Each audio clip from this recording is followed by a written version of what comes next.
যদি আপনি আমি চাই, এটা একটা হাদিস, যদি আপনি আমি চাই, পছন্দ করি যে আল্লাহ পাক আমাকে বেহিসাব রিজিক দান করুক, চাই না আমরা?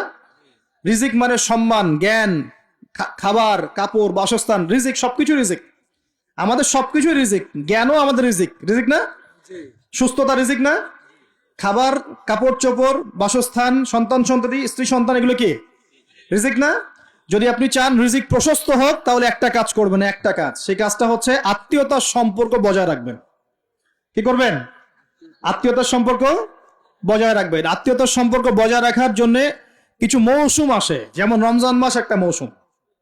এই রমজান মাসে নিজে খাবেন, আত্মীয়দেরকে হাদিয়া দিবেন, তাদের বাসায় রমজানের বাজার পৌঁছে দিবেন, ঈদের হাদিয়া পৌঁছে দিবেন, আত্মীয়তার সম্পর্ক জোড়া লাগবে।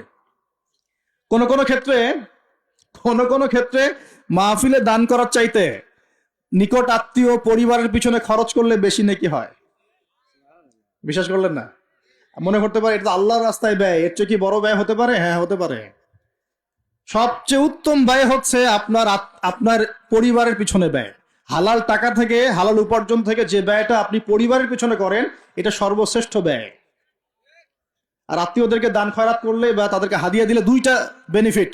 একটা হলো দানের তো নেকি পাবেনই আপনি, আবার আত্মীয়তার সম্পর্ক রক্ষার নেকি পাবেন।